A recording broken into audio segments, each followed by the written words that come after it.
on goes my pan, and this is a lovely piece of pork neck, about 500 grams. What I'm going to do is slice this into a couple of pieces, 4 pieces to be exact.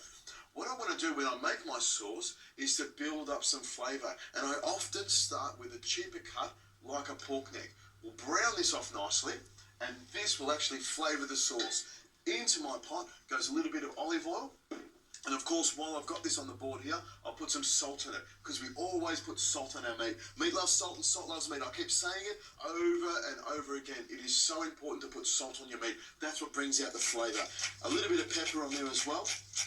And with the pork, I make sure I get up all those little bits of salt there so that it's on the meat where it belongs. Into my pan goes the pork. You can hear that starting to sizzle. That's what you want to hear. What I want to do is just brown off this pork neck ever so slightly so that it starts to get a great flavour in there. I've got a garlic clove here. Give that a crush and just a rough chop. Hear that sizzling away? That's what you want to hear. You could do this in a fry pan if you want to brown it off, but for me, a good heavy base pot is what you start with. Onion, brown onion, white onion, whatever you want to use. All I'm going to do is slice this nice and fine all the way through the middle here, and then straight through the middle. You can hear that browning off nicely. Turn that over with my spoon like that. That's what I want to see. Lovely browned off meat. Now to add some more flavour to that, because flavour is what it's all about. I've got just a little bit of butter. Look at that, straight in there like that. And you know what? I'll put another little bit of butter in it. So I only ever put a little bit of butter in whatever I cook. In it goes my garlic and my onion, just on the side there as well. Now that my pork's browning off, my onion and garlic and a little bit of anchovy. And you're thinking, Richo, what's going on here? This is the first time we've seen you use fish on this show. Down here in my dark lair, a little bit of anchovy does a great job of giving it a little bit of saltiness and a little bit of flavour. And when it's cooked in a sauce like that, you will never know. But the flavour you get from it, it's just that tiny little bit. It's almost like seasoning. And when it cooks, it just falls apart in the sauce. In it goes like that. And of course, I need a bay leaf. Just one bay leaf, like that, straight into the pot. And with my spoon, I give it a little bit of a stir around like that, and you can already smell the flavours are coming together. That's what I want. And that anchovy, as I said before, will just fall apart and become a beautiful flavoursome part of it. Now, while I'm here, I've got a few other small ingredients that I like to add to my sauce. A little bit of dried chilli. You could use fresh if you want, but dried chilli to me is perfect. Just a little sprinkle in there to give it a little bit of a kick. I've got some fennel seeds here. A lot of people have fennel seeds in their pantry ground. I like to use whole fennel seeds. When they cook in the sauce, they actually soften up, and I reckon it gives it a great flavour. And I also use the fennel seed in the sausages that I'll be making in a couple of minutes. In it goes like that. Some red wine. We need a little bit of red wine in here. This is going to be a red sauce, so some rich red wine. Beautiful. Shiraz, Cabernet, whatever you've got, Italian varieties. It doesn't matter what you've got in there. Stir that around, and you can smell already. In just a couple of minutes, we've got great flavours in there. Now, I'm going to put a little bit of chicken stock in there. Some people put water in there. I like a little bit of chicken stock in there. About a cup of that in there. And now for the tomato passata. When I was a little kid growing up, the whole family would get together. We'd buy really ripe Roma tomatoes, boil them up, and bottle them. Then we would have beautiful tomato sauce for the entire year. I want to make sure I cover all the pork with the tomato passata, but as you can see, I've got a lot of stock and liquid in there as well. It's sort of going to be a thin sauce to start with, but as it simmers over an hour, it reduces down and becomes even stronger and thickens up on its own. This means I won't have to add any extra water to it, and I'll have some great flavours here, and the colour, as it cooks, will deepen a beautiful red. You can make a sausage out of anything with a pulse, as long as you follow my simple formula. Just start with fresh lean meat and add about 20% fat for moisture and flavour. The right amount of salt is 1.2%. Then here's the X factor. Whatever herbs and spices you like, but don't overdo it. All tucked into a natural casing, and what does it equal? Perfect sausage. Sausages. I love sausages, and what I've got here is some minced pork with a little bit of fat in it. You need to have a nice amount of fat with your sausages.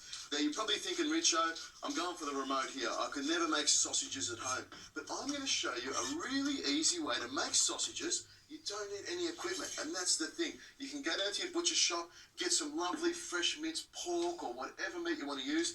In goes some fennel seed and some parsley's already in there, some salt in there, and some pepper, a good twist of pepper. Now, I like a little bit of garlic in my sausages, so what I've got here is a clove of garlic and my little grater here. Just a few little grates of garlic in here.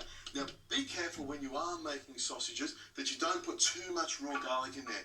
Garlic can repeat on you when it's raw. So what I want is just the right amount there to give it a good flavour. What you could do if you don't like raw garlic, you could, of course, roast it, and that'll soften the flavour of the garlic right up.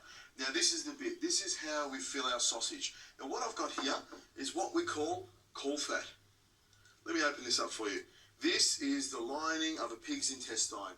Now, you're probably thinking, Richo, you've gone way too far here. But this is a really simple way to fill a sausage. You can go down to your butcher shop and ask him for a little bit of caul fat. He'll have this tucked away somewhere.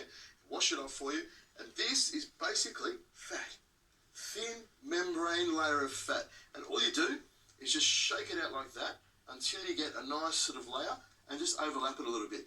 All I do is with my sausage filling, grab it out of the bowl like this, and I just stretch it out along here in a nice sausage sort of shape. Now, I will take some of this off and thin it right down like this, just gently with your fingers. You don't have to worry too much about it. The thing you don't want to do is tear the membrane, because that sort of holds it together. Normally when I make sausages, I use a sausage casing, which is a thin tube. But often people look at it and think that's too hard to fill.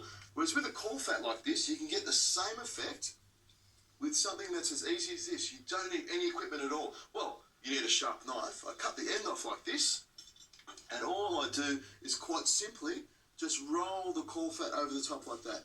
Look at that. As I roll it, I give it a nice little sort of round sausage shape and roll it up till it coats it all the way around. Look at that. Now that is a great big sausage. Or to some people anyway. What I'm going to do is cook it a little bit differently. I could, of course, cut it into small pieces, so I've got small sausages, but I think for this dish, I want a nice big sausage. So I'll put some olive oil into my dish here like this, and just smooth it around.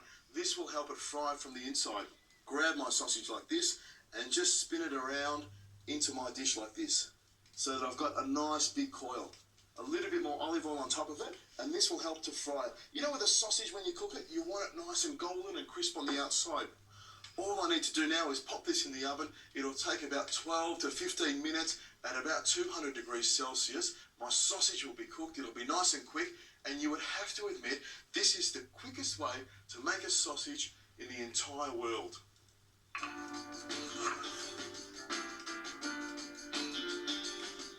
Now, a good sausage needs a good sauce, and what could be better than a meaty sauce? Make sure your meat is cooked all the way through and chop it nice and fine. So when you stir it through the sauce, it gives it a beautiful, rich, meaty flavour.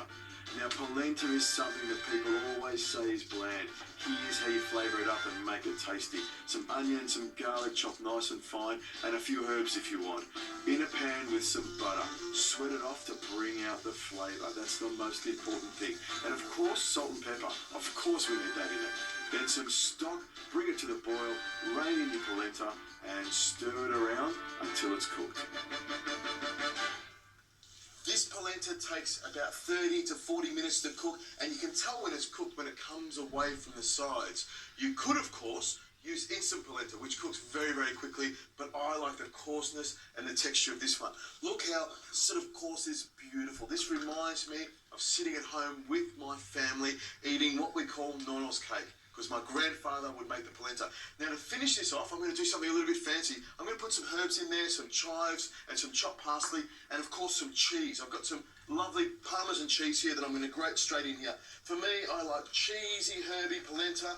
Usually, with polenta, they have it quite plain, but for me, I like a bit of flavour in it. Nice amount of cheese in there. You could, of course, use any sort of cheese. If you wanted something like mozzarella that would make it really gooey, give that a good stir and turn off the heat. Looks fantastic already. If you could only smell this, the cheese and the herbs have gone all the way through this polenta, which is sometimes what people think is quite bland. People often don't eat polenta because they think, oh, it's a little bit bland. But when you do something like this, like whack some cheese in there and some herbs, it tastes great. Look at that. Great consistency, perfect. All I need to do now is get my sausage out. Look at that. Nice and golden. perfect. It's easy. I haven't had to use any machinery at all. Now, the polenta straight onto the board here. And all I do is smear it around like this. I want to make like a snuggly little nest for my sausage. In goes my sausage. Just carefully pick it up like that and onto the middle of my polenta. Looks fantastic already. A little bit of the juices in there. I can smell the pork and the sausage and the pork fat. Now some meat sauce. You could use tomato sauce if you want, but there's nothing better than sauce with meat in it. And this is porky sauce. Straight over the top there like that. I would have to say this is a great dish. This is a homage to my grandparents, to my Italian heritage. I think I've done the little village called Telve justice. You'd have to admit, if I put this in front of you, you'd be pretty bloody happy, wouldn't you?